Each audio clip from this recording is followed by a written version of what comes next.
یقیناً گنبد خضرا وہ گنبد ہے جو پوری دنیا کے مسلمانوں کے دلوں میں بستا ہے۔ کوئی مسلمان ایسا نہیں جس کے دل میں گنبد خضرا کی خواہش انگڑائی نہ لیتی ہو۔ اللہ کے محبوب نبی آخر الزماں محمد صلی اللہ علیہ وسلم کے روضہ مبارک پر قائم اس گنبد خضرا کے نیچے اور روضہ شریف کے اندر کیا ہے، اس کے متعلق کئی کہانیاں مشہور ہیں۔ انٹرنیٹ پر کئی جعلی تصاویر گردش میں رہتی ہیں۔ انواع و اقسام کی قبروں کو قبر رسول کے نام سے سوشل میڈیا پر شیئر کیا جاتا ہے۔ کبھی کسی آدمی کی تصویر اس دعوے کے ساتھ شیئر کی جاتی ہے کہ یہ خادم رسول ہیں اور قبر مبارک کی صفائی کی خدمت پر مامور ہیں۔ حقیقت یہ ہے کہ ایسے سب دعوے بے بنیاد اور مصنوعی ہیں۔ حقیقت کیا ہے؟ روضہ شریف کے اندر کیا ہے؟ کیا کوئی قبر مبارک تک رسائی رکھتا ہے؟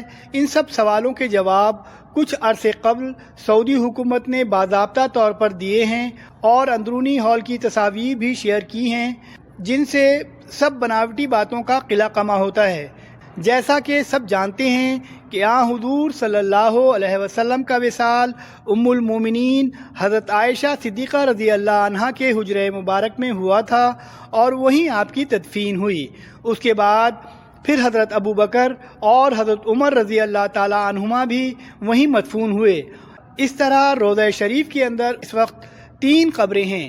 اس طرح کوئی بھی ایسی تصاویر جس میں صرف ایک قبر ہو وہ کسی صورت میں بھی رسول اللہ صلی اللہ علیہ وسلم کے مرقد کی نہیں ہو سکتی، اور ویسے بھی آپ صلی اللہ علیہ وسلم کی قبر مبارک کی کوئی تصویر دنیا میں موجود نہیں ہے، اس لیے کہ گزشتہ 550 سال میں کوئی شخص آپ صلی اللہ علیہ وسلم کی قبر مبارک تک نہیں جا سکا ہے، اور اس سے پہلے کیمرہ موجود تھا ہی نہیں کہ اس کی کوئی تصویر ہوتی۔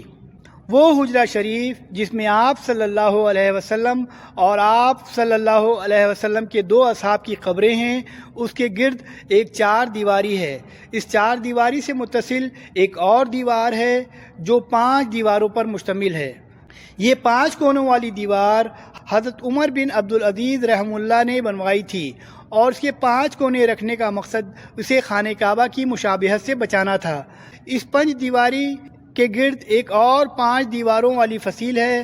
اس 5 کونوں والی فصیل پر ایک بڑا سا پردہ یا غلاف ڈالا گیا ہے۔ یہ سب دیواریں بغیر دروازوں کے ہیں، لہذا کسی کے ان دیواروں کے اندر جانے کا کوئی امکان موجود نہیں۔ اندر سے زیارت کرنے والے بھی اس 5 کونے والی دیوار پر پڑے پردے تک ہی جا پاتے ہیں۔ روضہ رسول پر سلام عرض کرنے والے عام زائرین جب سنہری جالیوں کے سامنے کھڑے ہوتے ہیں تو جالیوں کی سوراخوں سے انہیں بس پردہ ہی نظر آتا ہے جو حجرہ شریف کے 5 دیواری پر پڑا ہوا ہے۔ اس طرح سلام پیش کرنے والے زائرین اور حضور صلی اللہ علیہ وسلم کی قبر اطہر کے درمیان گو کہ چند گز کا فاصلہ ہوتا ہے، لیکن درمیان میں کل 4 دیواریں حائل ہوتی ہیں۔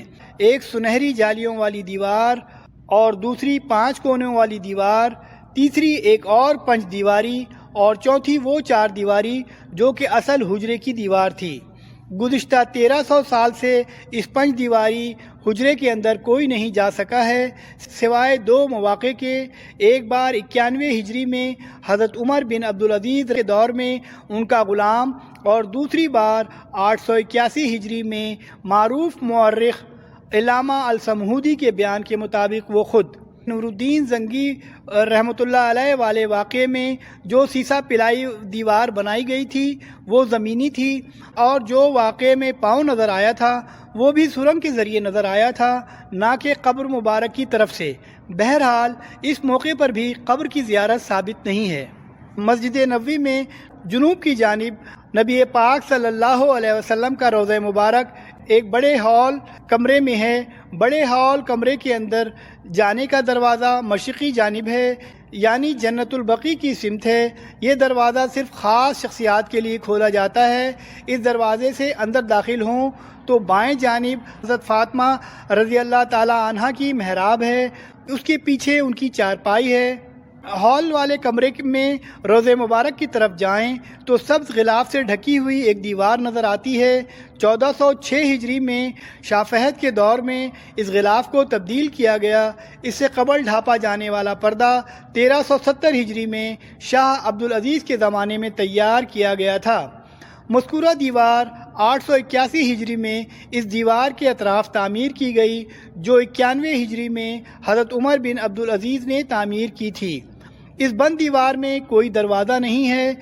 قبلے کی سمت اس کی لمبائی 8 میٹر، مشرق اور مغرب کی جانب 6.5 میٹر اور شمال کی جانب دونوں دیواروں کی لمبائی ملا کر 14 میٹر ہے۔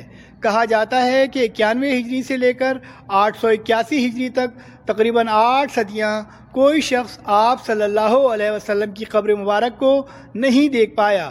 اس کے بعد 851 ہجری میں حجرہ مبارک کی دیواروں کے بوسیدہ ہو جانے کے باعث ان کی تعمیر نو کرنا پڑی۔ اس وقت نامور مورخ اور فقیہ علامہ نور الدین ابو الحسن سمہودی رحمہ اللہ علیہ مدینہ منورہ میں موجود تھے، جنہیں ان دیواروں کی تعمیر نو کے کام میں حصہ لینے کی سعادت حاصل ہوئی۔ وہ لکھتے ہیں 14 شعبان 881 ہجری کو 5 دیواری مکمل طور پر ڈھا دی گئی۔ دیکھا تو اندرونی 4 دیواری میں بھی دراڑیں پڑی ہوئی تھیں، چنانچہ وہ بھی ڈھا دی گئی۔ ہماری آنکھوں کے سامنے اب مقدس حجرہ تھا۔ مجھے داخلے کی سعادت ملی۔ میں شمالی سمت سے داخل ہوا۔ خوشبو کی ایسی لپیٹ آئی جو زندگی میں کبھی محسوس نہیں ہوئی تھی۔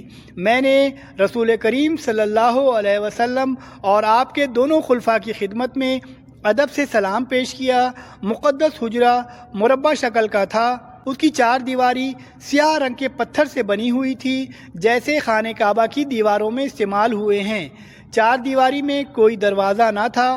میری پوری توجہ تینوں قبروں پر مرکوز تھی۔ تینوں سطح زمین کے تقریباً برابر تھیں، صرف ایک جگہ ذرا سا ابھار تھا۔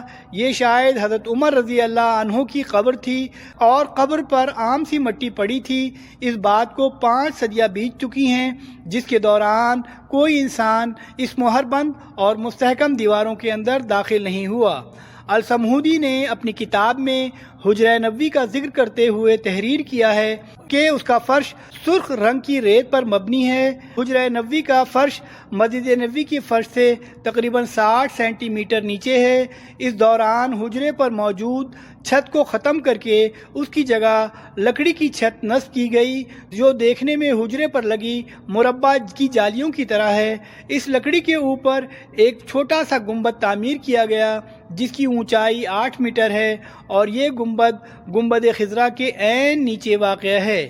یہ سب معلومات معروف کتاب وفا الوفا باخبار دار المصطفیٰ صلی اللہ علیہ وسلم کے مؤلف السمہودی نے اپنی مشہور تصنیف میں درج کی ہیں۔